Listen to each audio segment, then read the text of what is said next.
নমস্কাৰ বন্ধু বান্ধৱীসকল, মই আজি আপোনালোকলৈ লৈ আহিছোঁ চিকেন কষা। এইটো হৈছে চিকেনৰ এটা খুব ধুনীয়া ৰেচিপি। এখন কেৰাহীত মই প্ৰথমতে এনেদৰে 3 চামুচ ঘিউ গৰম কৰি লৈ তাতে মই পিঁয়াজ টুকুৰা টুকুৰি কৰি কাটি লৈছোঁ। এইখিনি অকণমান মিহিকৈ কাটি লৈছোঁ আৰু এইখিনি অকণমান ড্ৰাই কৰি ফ্ৰাই কৰি ল'ম।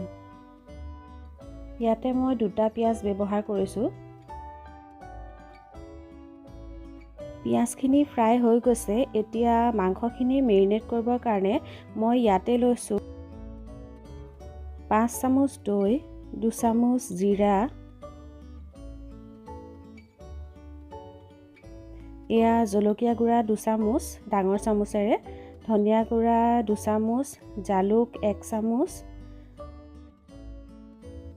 হালধি গুড়া মাংসখিনি যিমান হয় সেইমতে আপোনালোকে হালধি গুড়া দিব। আৰু এতিয়া ইয়াতে অকণমান নিমখো দিম। আৰু যোনখিনি পিঁয়াজ মই ফ্ৰাই কৰি ৰাখিছিলোঁ সেই পিঁয়াজখিনি আৰু যোনখিনি ঘিউত মই ফ্ৰাই কৰিছিলোঁ সেই ঘিউখিনিও মই পিছত মাংসখিনিত ইয়াতে সানোতে দি দিম।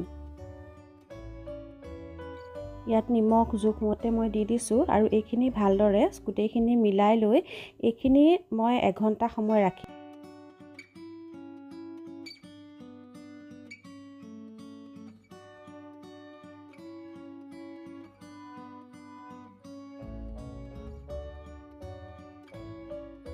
এতিয়া মাংসখিনি বনাবৰ কাৰণে 2টা পিঁয়াজ আৰু অকণমান আদা নহৰু। এতিয়া এখন কেৰাহীত তেল দি তাতে অকণমান চেনি দি পিঁয়াজখিনি ভাজি ল'ম।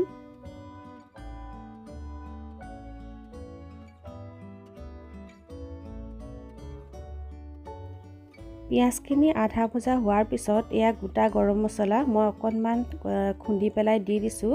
লং, ইলাচি আৰু ডালচেনি। আপোনালোকে মাংসখিনি যিমান সেই পৰিমাণে আপোনালোকে গৰম মছলাটো দিব।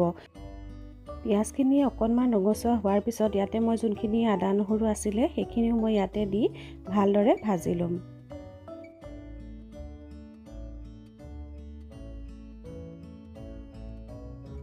পিঁয়াজখিনি ভজা হৈ গৈছে। এতিয়া মই ইয়াতে দিছোঁ যোনখিনি মাংস মই মেৰিনেট কৰি ৰাখিছিলোঁ সেই মাংসখিনি মই ইয়াতে দি দিম।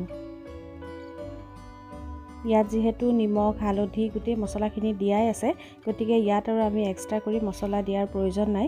এইখিনি আমি মাত্ৰ লৰাই লৰাই একদম কম জুইত ভাজিম।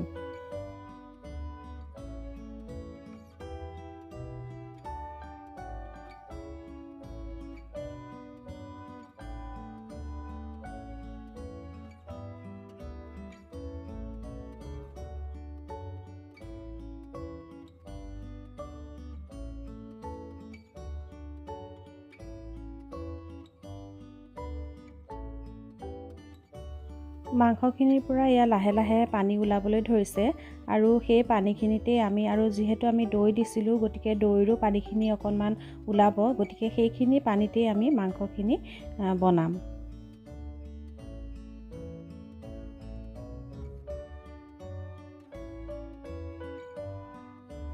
মোৰ চেনেলত চিকেনৰ আৰু এটা ৰেচিপি মই আপোনালোকক ডেছক্ৰিপশ্যন বক্সত দি দিম।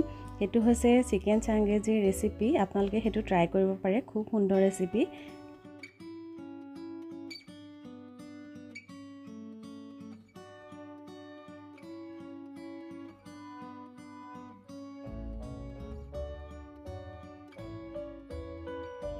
এই ৰেচিপিটো বনাওঁতে অলপ সময় লয়, যদিও চিকেনটো খুব সোনকালে সিজে।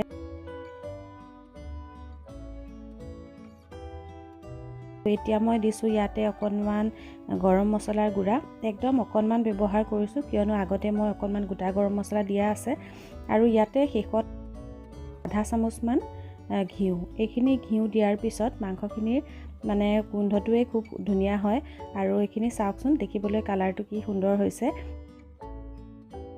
আপোনালোকে ভিডিঅ'টো চাই কেনেকুৱা পালে কমেণ্ট কৰি জনাবলৈ নাপাহৰিব। ধন্যবাদ।